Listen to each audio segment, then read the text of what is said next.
Olá, boa noite. Eu sou Rosiane Kennedy. A partir de agora, você confere com a gente as informações que circularam hoje nos corredores do poder. A Justiça determinou o sigilo nas investigações da queda do avião no qual morreu o ministro do Supremo Tribunal Federal, Teori Zavascki. Em Alcaçuz, no Rio Grande do Norte, mais uma tentativa de fuga e um preso baleado. E em vídeo, presos dizem que estão queimando corpos dos detentos. Tudo isso você confere com a gente a partir de agora, aqui na TV Brasil e na Rádio Nacional.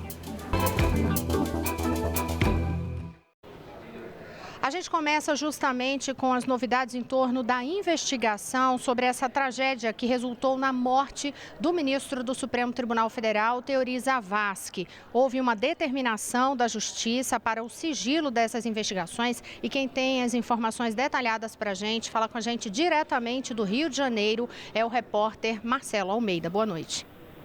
Boa noite, Rosiane. Essa decisão aconteceu agora há pouco, no final da tarde. O juiz da Primeira Vara Federal de Angra dos Reis, Rafael Pirro, decretou o sigilo das investigações que estão sendo realizadas, tanto pela Polícia Federal quanto pelo Ministério Público Federal.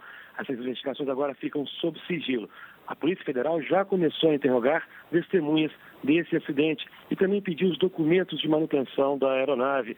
O Ministério Público Federal solicitou à Agência Nacional de Aviação Civil as informações da gravação da conversa do piloto com outros pilotos de outras aeronaves e também com os controladores de voo para saber o que aconteceu nos últimos instantes dessa viagem. Mas essas conversas estão na caixa preta, no gravador de voz que está com a aeronáutica.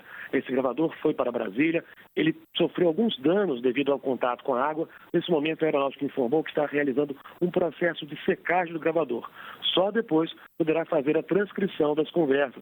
Mas a aeronáutica garantiu que o local onde fica reservadas as conversas ficam gravadas, esse local tem grande segurança e é muito pouco provável que tenha acontecido algum dano. Portanto, a aeronáutica acredita que será possível transcrever todas as conversas que aconteceram do piloto durante a viagem que levava o ministro do Supremo Tribunal Federal, Teori Zavascki. Já o avião foi retirado ontem do mar, os destroços do avião que caiu lá em Paraty. No final da tarde de ontem, esse avião foi retirado do mar, colocado em um barco muito pesado que navega com lentidão, e esse barco agora está chegando na cidade de Angra dos Reis. Lá os destroços serão retirados do barco, colocados em uma carreta e seguirão para a base aérea do Galeão, aqui no Rio de Janeiro, onde vai ser feita toda a investigação e a perícia dos destroços do avião. A aeronáutica diz que, devido à complexidade do caso, não dá para precisar quando vai ser concluída a perícia, mas garantiu que durante todo o processo de investigação serão realizados conferências e divulgados boletins sobre o andamento do caso para esclarecer a população sobre o que está acontecendo, já que o sigilo das investigações foi decretado apenas para a investigação realizada pela Polícia Federal e pelo Ministério Público Federal. A investigação realizada pela aeronáutica, por enquanto, não tem sigilo, Rosiane. Obrigada, Maurício. Desculpa que eu te chamei de Marcelo quando eu fiz a abertura do programa aqui, mas a gente está falando com o repórter Maurício de Almeida. Muito obrigada pelas informações. Se ao longo do jornal tiver mais algum detalhe, alguma novidade, volta aqui com a gente. Ainda falando sobre esse caso da investigação, hoje eu conversei com o presidente da OAB Nacional, Cláudio Lamáquia, e ele falou justamente que a OAB também está acompanhando as investigações a pedido da família.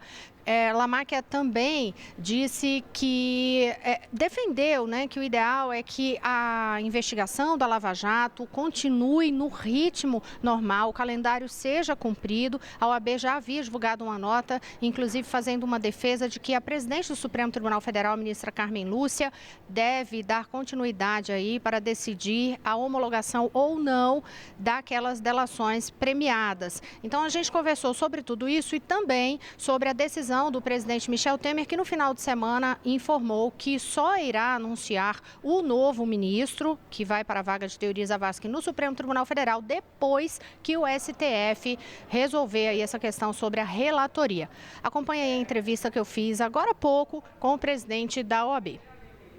Presidente, boa noite, obrigada por nos atender. A primeira explicação que eu queria do senhor era em relação a essa discussão sobre as homologações das delações da Lava Jato. Qual é o entendimento da OAB sobre isso? Me parece bastante razoável a ideia de que a própria ministra presidente do Supremo Tribunal Federal, ela mesma assuma agora, neste período de recesso, a condução do gabinete e da força-tarefa que foi montada, trabalhando na ideia, inclusive, de avaliação das delações ou das colaborações premiadas que estão sendo avaliadas. Inclusive, na minha avaliação, com a manutenção do próprio cronograma de trabalho que anteriormente havia sido delimitado e acertado pelo próprio ministro Teori Zavascki com a sua equipe que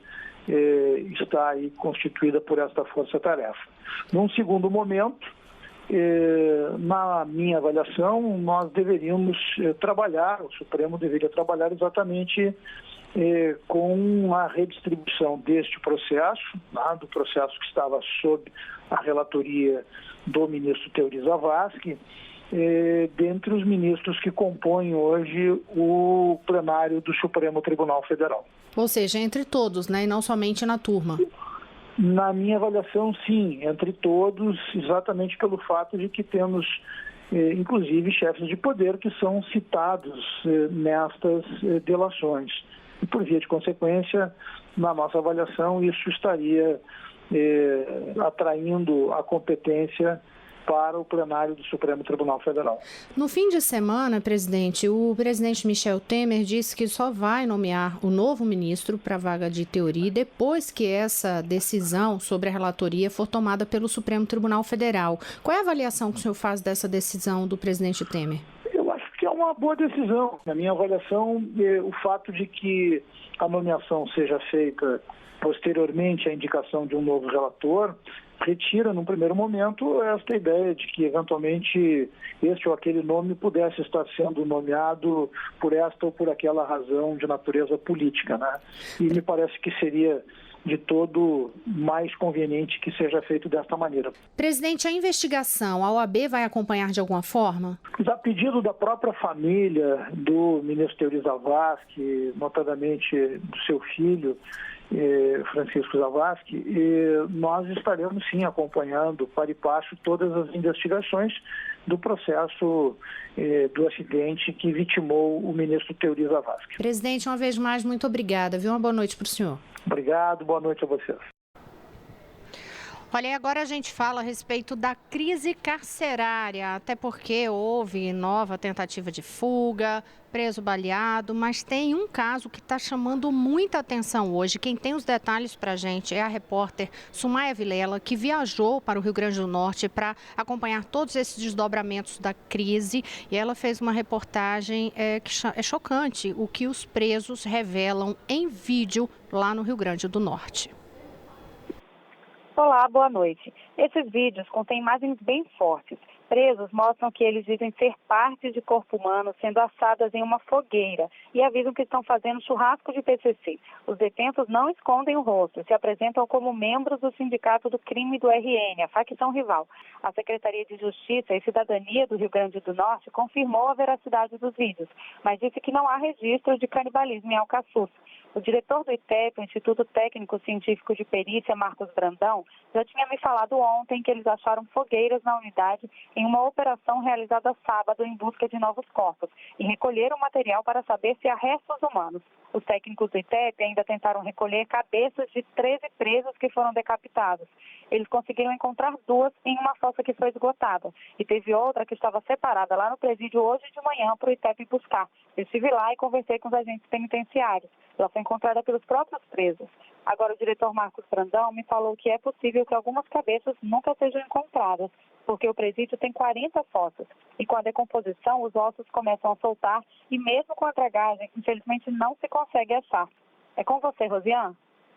Obrigada, Sumaia. E olha, não é a primeira vez que surge denúncia ou suspeita e até mesmo declarações de presos de que há cenas de canibalismo em penitenciária brasileira, não. Na época que teve a CPI do sistema carcerário aqui na Câmara dos Deputados, um dos depoimentos mais chocantes foi justamente sobre uma suspeita de canibalismo lá em Pedrinhas, no Maranhão. Isso chegou, inclusive, a ser colocado no relatório da CPI do sistema carcerário, que foi encerrada lá em 2015. Houve pedido, à época, do Ministério Público para investigação do caso. Agora a gente está vendo se repetir aí esse tipo de denúncia, desta vez no Rio Grande do Norte. Ainda sobre a crise carcerária, a gente conversa agora com Carolina Pimentel, diretamente da Agência Brasil. Boa noite, Rosiane. Falando aí do Rio Grande do Norte, forças de segurança do estado encontraram 3 túneis no presídio de Alcaçuz. Os túneis foram fechados com terra. A Secretaria de Justiça diz que só será possível saber se houve fuga por esses túneis depois de uma recontagem dos detentos que estão circulando livremente no interior do presídio. E um preso foi baleado hoje ao tentar fugir na manhã de hoje da penitenciária de Alcaçuz, que fica na região metropolitana de Natal. Outros presos também tentaram escapar, mas foram impedidos pelos agentes que dispararam contra os detentos. O preso ferido foi ferido no braço e levado para um hospital local.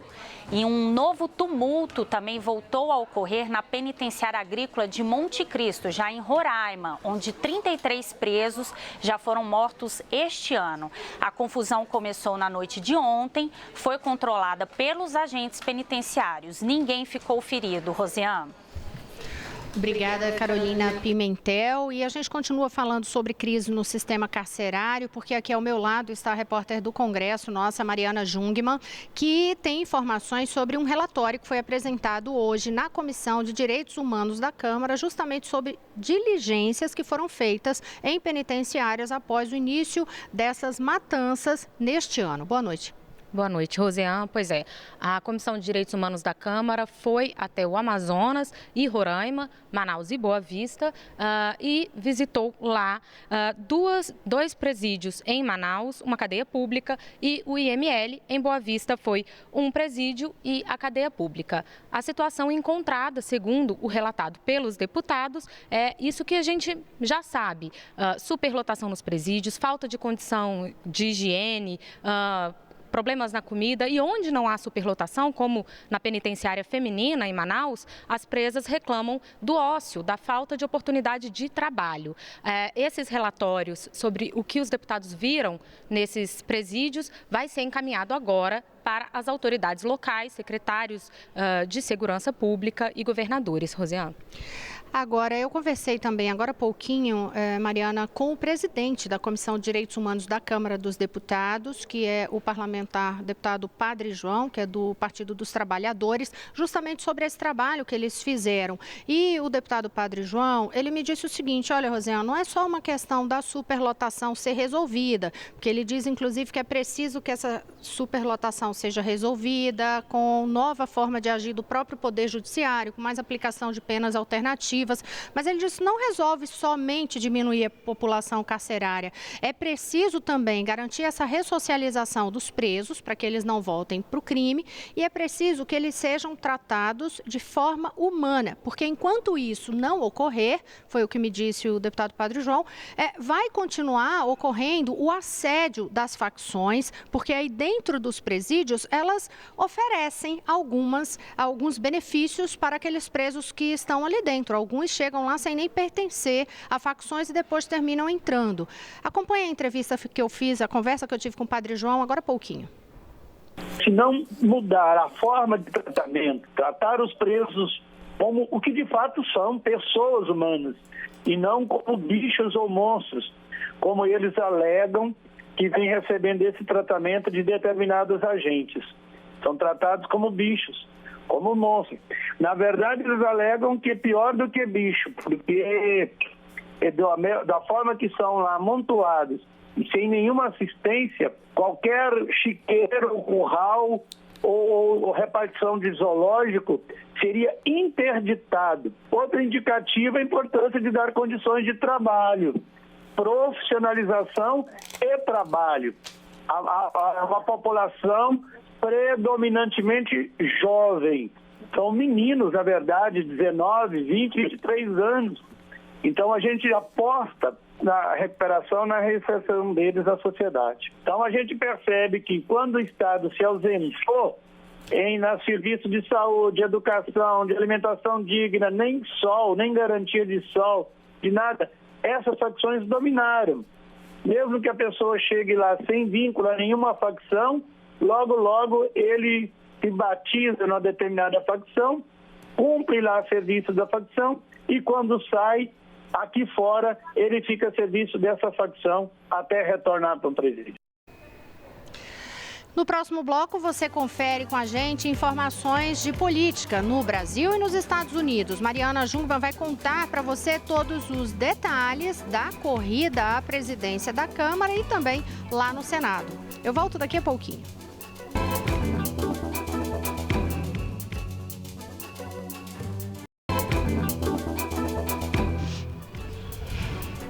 Olá, estamos de volta. Eu sou Rosiane Kennedy e você confere com a gente as notícias que circularam hoje nos corredores do poder.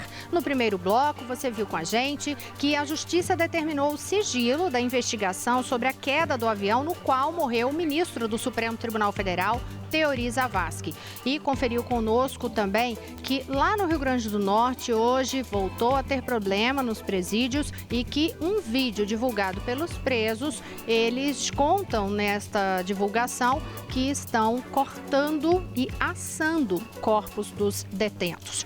Agora, neste bloco, a gente começa já com a participação direta da repórter da Rádio Nacional, nos estúdios da Rádio Nacional, Jéssica Gonçalves, que vai falar para a gente sobre a preocupação das autoridades com os números referentes a doenças provocadas aí por mosquitos. Jéssica, boa noite. Boa noite, Rosiane. Eu vou começar falando do estado de São Paulo. O estado confirmou, desde o início deste ano, 3 mortes por febre amarela. Nas cidades de Américo Brasiliense e Batatais foram casos autóctones, ou seja, a doença foi adquirida no próprio estado. Já em Santana do Parnaíba, foi um caso importado, porque a vítima tinha viajado para Minas Gerais. As informações foram divulgadas hoje pela Secretaria Estadual de Saúde. Outras 3 mortes que estão sendo investigadas pela Secretaria de pessoas que voltaram de Minas Gerais com sintomas da doença também podem ter ocorrido por febre amarela. Além desses óbitos, existem 7 pacientes em todo o estado com suspeita de terem contraído a febre amarela. Em todo o país, de acordo com o Ministério da Saúde, os casos continuam concentrados em região de Mata Silvestre. O último balanço do Ministério aponta 272 casos suspeitos em Minas Gerais e 11 no Espírito Santo. Um novo balanço vai ser divulgado ainda hoje. E agora falando sobre outras doenças, a soma de mortes por dengue, zika e chikungunya no Brasil em 2016 até o dia 24 de dezembro chegou a 794. Foram mais de 600 mortes por dengue, 159 por chikungunya e 6 por zika. Se comparado com o mesmo período do ano anterior, houve uma queda, já que em 2015 as 3 doenças juntas provocaram 1.001 mortes. Rosiane. Obrigada, Jéssica. Ainda falando sobre a questão agora na área de saúde, mas que trata de vacinação, a gente vai à Agência Brasil. Quem tem detalhes, a Carolina Pimentel. Rosiane, a Camex, que é a Câmara de Comércio Exterior, zerou o imposto de importação para vacinas contra a hepatite A, HPV e a tríplice, que protege da difteria, tétano e coqueluche. Essa medida vai valer por 6 meses e, no caso, por exemplo, da vacina contra a hepatite A, mais de 2 milhões de doses vão poder ser importadas sem pagar o imposto. Rosiane.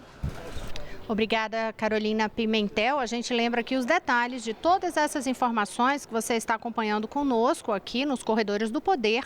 Você pode verificar também no site agenciabrasil.ebc.com.br. Agora vamos para notícias de corredores internacionais. A nossa correspondente nos Estados Unidos, Gislene Nogueira, tem detalhes sobre as primeiras decisões, os primeiros atos do atual novo governador dos Estados Unidos, Donald Trump.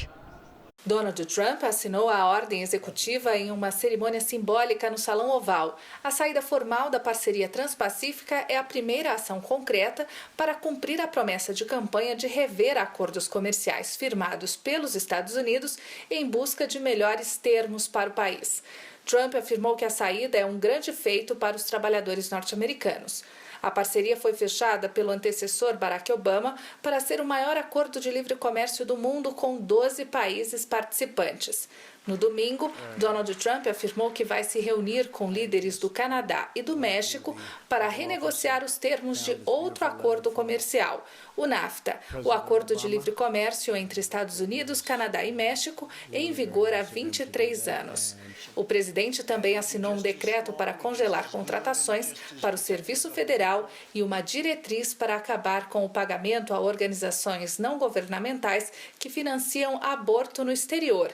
Também na primeira segunda-feira de trabalho, Trump se reuniu com 12 executivos de grandes empresas para discutir impostos, regulamentações e comércio.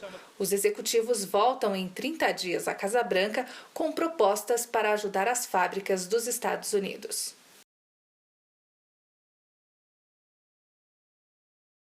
Sobre os primeiros atos do novo presidente dos Estados Unidos, Donald Trump, esse novo governante já dando uma noção de como será essa gestão pelos próximos 4 anos. A gente volta à Agência Brasil para últimas informações com Carolina Pimentel, antes de você acompanhar um bate-papo comigo e Mariana daqui a pouquinho aqui sobre a corrida presidencial da Câmara e do Senado. Mas antes, as últimas informações na Agência Brasil.